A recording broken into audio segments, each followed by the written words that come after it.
All right, who's going to talk first? Should I take it? Yeah, take it Yes, away, go Jordan. Jordan. All right.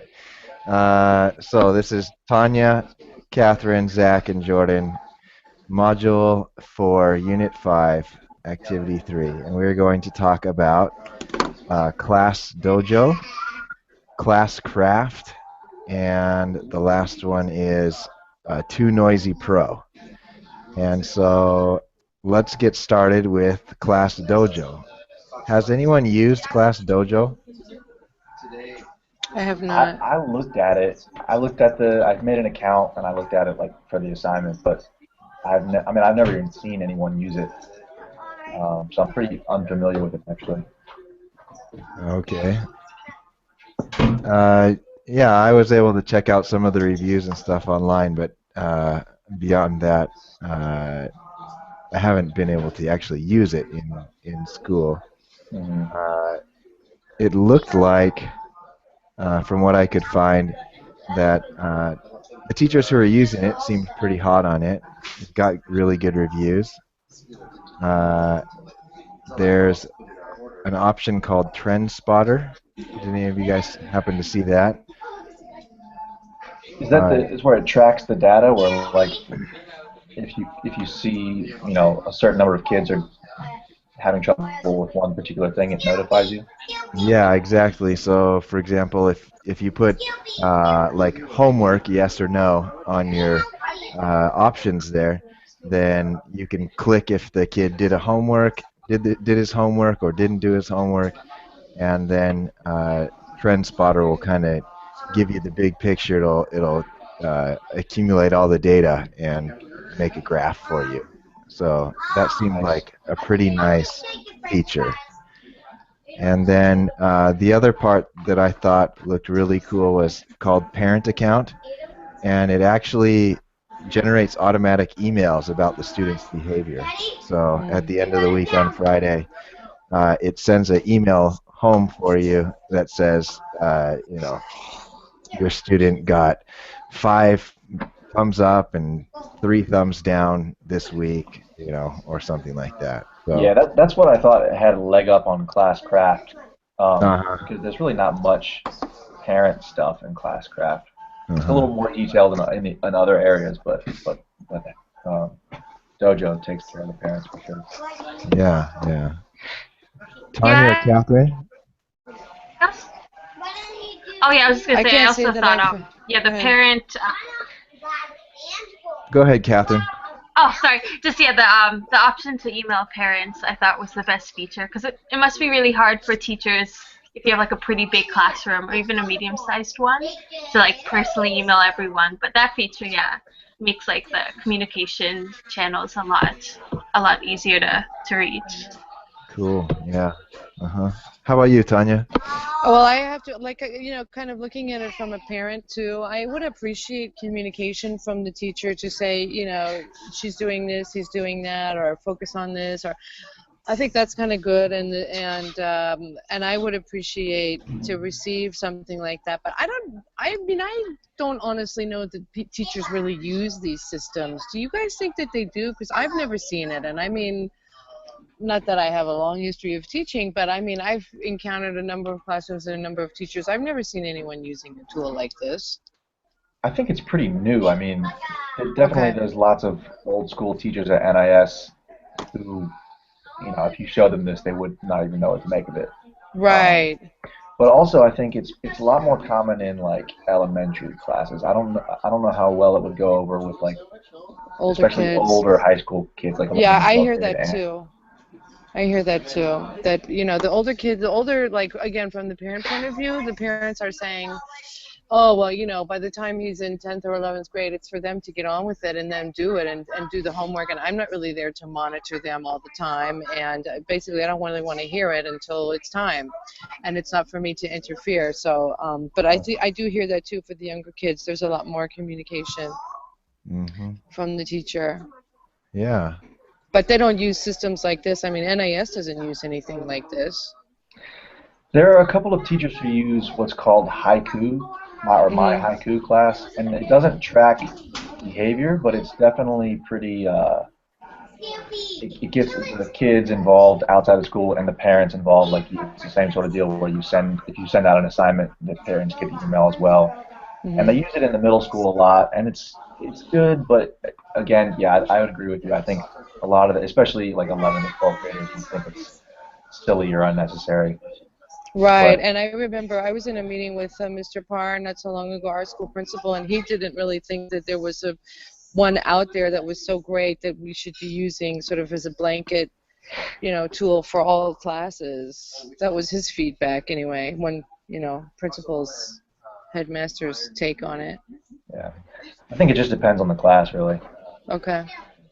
Yeah, I think it depends on the class, and then also what exactly are you trying to do with it? Are there specific things that you really need to enforce, like the homework thing, or is it more general? Because if you're just saying, "Oh, that was good," "Oh, that was not so good," uh, that's not so helpful. But if it's something that's really specific that you can keep track of and that it's Mm-hmm. meaningful to keep track of, then I think that might be useful. And then I think what you guys are saying uh, about the ages, it is, I would imagine, more useful for the younger kids with the instant feedback and that sort of thing versus the older kids where you might be just walking around and uh, monitoring what they're doing, working on a project or something like that. But the one thing that I did see that I thought was kind of cool was that a teacher was using it to Eso te cool. monitor uh, cell phone use and misuse in his classes. Mm. And so he would, give them a plus or give them a minus when he saw them using their cell phone in a good or a bad way. Oh And yeah. that something like that could actually be, or really, I think, useful in my school as well. And it would be Mhm. hard data that the kids really couldn't argue with when it came Hmm. down to time for the principal to talk to them or something like that. Hmm. I mean, I kind of think that, I mean, I have limited experience with high schoolers, especially, but they just seem so schlumpy. Like, they don't really give you any feedback or anything. I think that teachers still need to be really engaged and giving feedback to the parents. And, they just can be so non-connected to school in many ways. Do you guys think? And plus the parents are focusing on college and all of this other stuff. I mean, I don't know. If we're going to be high school teachers, is this going to be relevant for us or not? What do you guys think? I've never taught at high school, and I don't actually plan to, but I, I definitely, yeah, when I was looking at this, I thought, yeah, I really didn't think like the older kids would want to participate in it, Okay. and they might just not like just brush it off. Like, but I can definitely see like the younger, yeah, like we were saying, the younger kids and their parents like looking at this together. And I don't know, Hmm.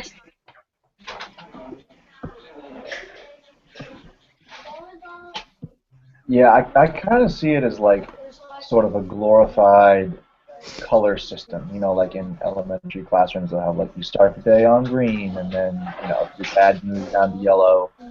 It's very visual, and I guess it kind of masks the psychology of it a little bit to make it seem more like a game. I just read something actually about how not a lot of teachers, but some teachers are moving away from that color system just because, yeah, it's good for some of the kids, but for a lot of the kids, it really sort of crushes their spirit. And I can kind of see how that could happen with Class Dojo too, like the visual, like you do that little ring, how many reds and greens you've gotten or whatever throughout the week. Hmm. They're going to think it's dorky.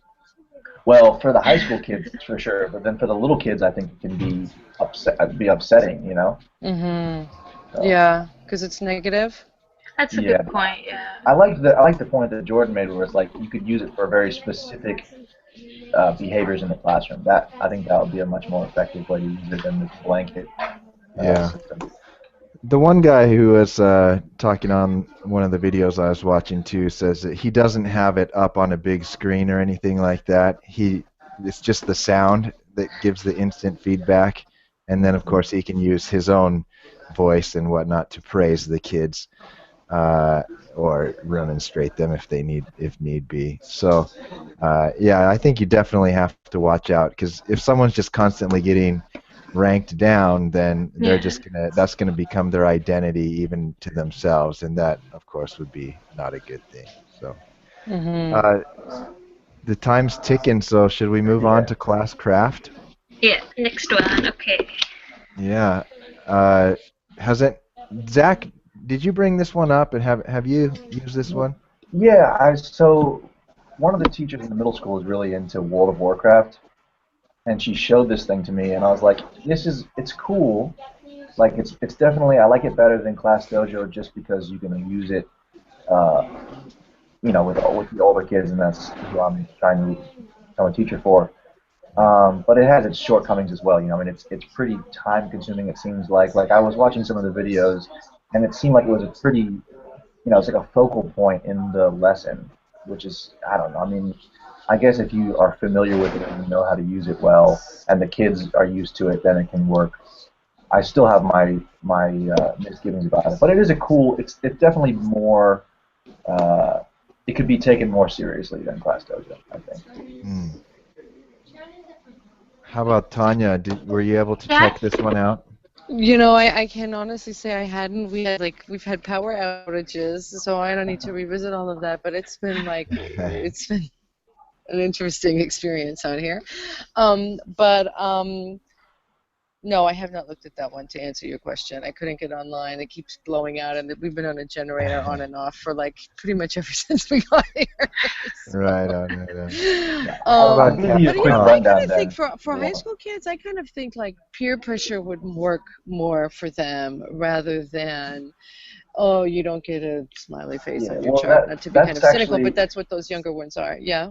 so. I'll give you a brief rundown because that's actually why I kind of liked it.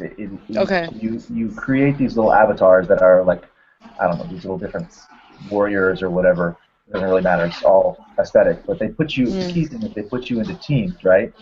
And then you have these different abilities that you can use. So if you're doing well in class and the teacher gives you coins or whatever points, you can use those to buy abilities.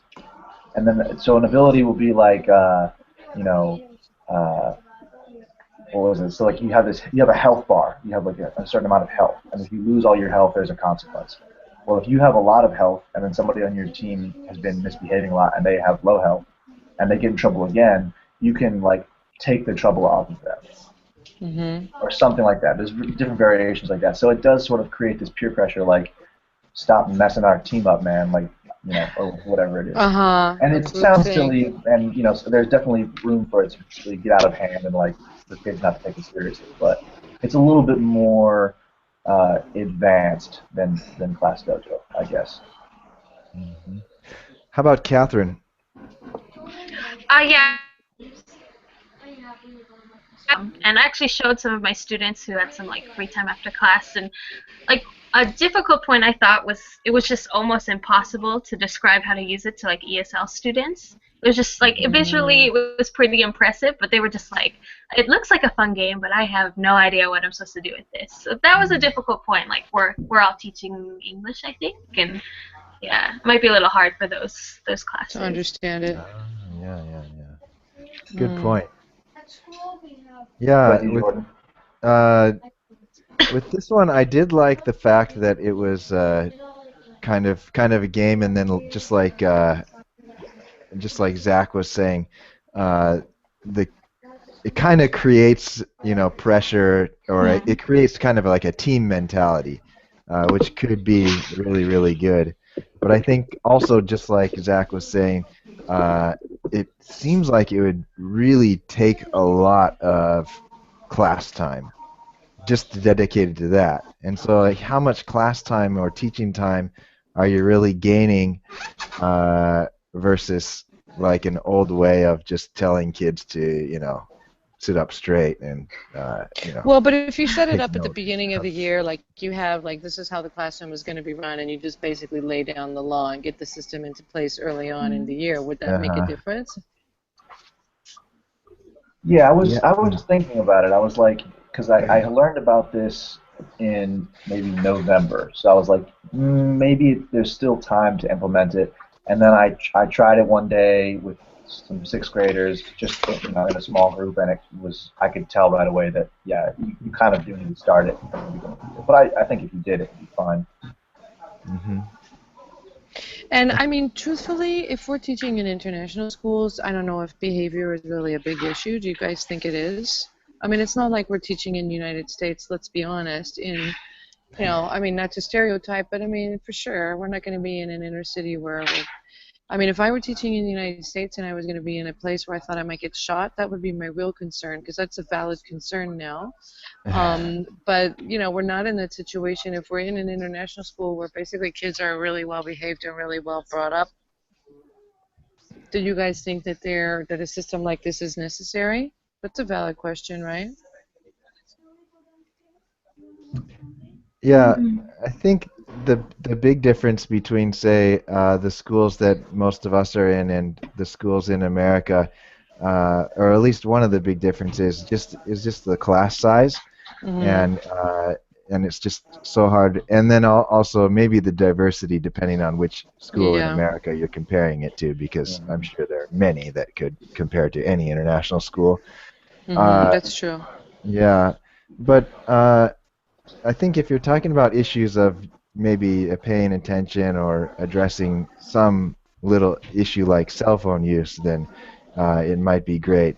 If you're addressing issues like not getting shot, then you probably need a different tool. So, Valid What was the point. second issue you said? Sorry, if you're getting addressing issues shot. like what? Oh Yeah. yeah, Yeah. So, Sorry, I'm being extreme, I know, but I mean, there's those are the two ends, and I think we're at one end, and then there's, of course, you know, the more stable environment, but where you have some issues, but yeah.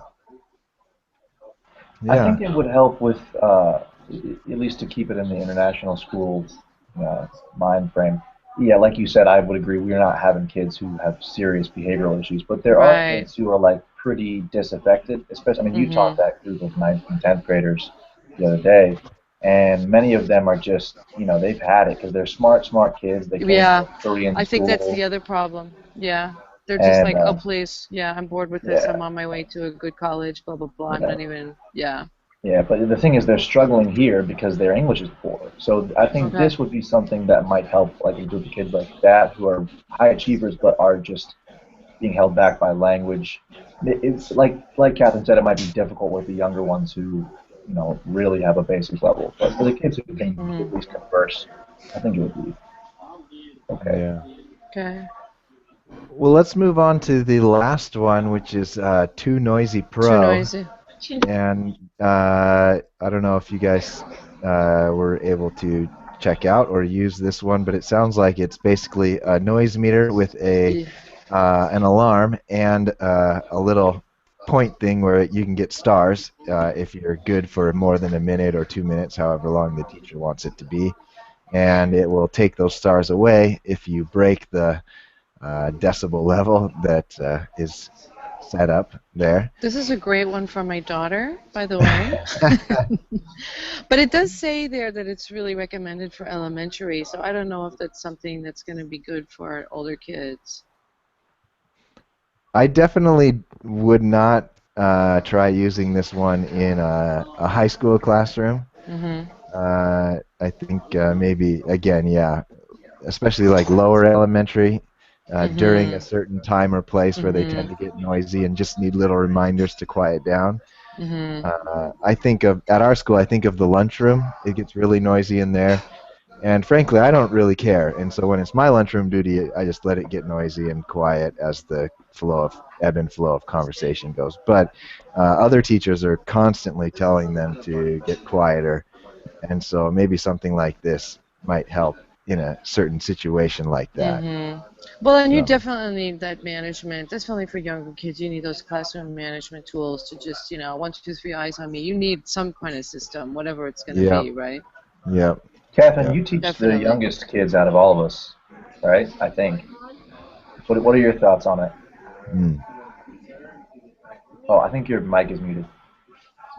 Can you hear me? Yeah. Mm. Yep. Okay. I actually used this one today. The first first time I ever tried it, and it like completely backfired because the kids they love the alarms. They'd be like, "Let's set it off! 1, 2, 3, whoa!" So like I think it could work with Something fun to do. the right type of students, but if you have a kind of like, yeah, I don't know. I don't think it was fun, but I don't think this can be useful in the classroom really. I think for their like lunchroom, yeah, maybe. But at least, yeah, I got everyone was laughing today, and we didn't learn much, but yeah, we had a good laugh. It's great that I you mean, gave I it a gotta try. Yeah, that is great, and that's so interesting to hear you say that too, because I was observing and just helping out in one of the, in the ELC there class, Zach, with your Hmm. partner there, and those kids are so incredibly well behaved, Yeah, for and sure. they've learned the system since the beginning of the year. So, this to me kind of begs the question, because if you have a really solid system in place, do you need something like this? Like a outside technology tool or something? I mean, is that maybe you do, but I don't know that it's always going to be necessary. Hmm. Yeah, I think that's really the main issue. I think where these tools are at right now, at least this is my impression, and I need to kind of try them out. But my impression was where they're at right now. If a class is already running smooth or a teacher has enough experience, keeping a lid on things, then they won't probably add that much to class. Hmm. Whereas maybe if that's not the case, or if there's a really specific situation that a teacher wants to address, then some of these might be good enough now. Yeah. But in the future, something like Classcraft, I think has a lot of potential to become like a major part of any given curriculum. So I don't know what you guys' thoughts are.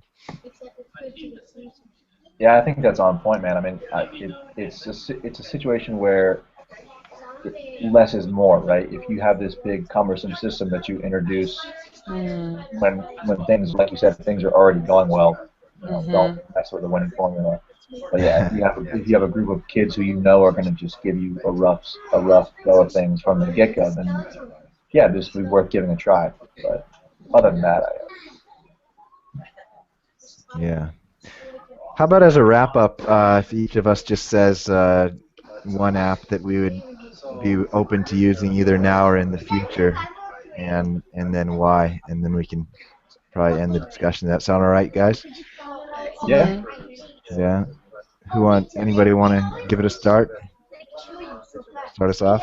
Well, I could see value in the noisy, like with the high schoolers, once they break out into groups and they're chatting or when they have free time, they just go, they get really loud, I think a meter to kind of keep the level down. I could see use for that, just so Hmm. that when they are chatting, that they just, be mindful that there are other people in the room. I could see a use for that.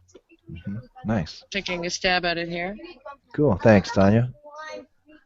How about Zach? yeah. I was actually thinking a similar thing because in the class that I teach, it's long story short, we don't always teach the full class because it's not like an IB class. So we usually have like 10 or 15 minutes at the end after kids have finished working, and there's some kids who are still working and some who aren't. So it would be good to have that in that situation. Like, okay, you need to keep it below this level until everyone's done working. So I can Hmm. see that use for it. Right on. How about Catherine? Yeah, I don't think I'd use the class dojo or class craft at the moment. Like I just said with too noisy, I think I'd try it again with maybe junior high school students. I think that'd be more useful, but not, yeah, definitely not young students again. Yeah. Yeah, I kind of agree. The too noisy could be useful, like in those situations, like we talked about. Uh, Beyond that, if I were to really spend much time with any of them in my high school, or at least, yeah, middle and high school, I think Dojo, using that to address a certain issue like handing in homework or cell phone use, uh, might be Mm. might be worth the time, especially with the automated parent reports, which would probably start really putting the, what can I say? Uh, well, yeah, getting the parents involved on the other side there too. Yeah, I could see that. Yeah. I could see that. It's this whole thing about screen time. When is it appropriate? When is it not? And when those kids are looking at their devices, you don't actually ultimately know what they're doing, right?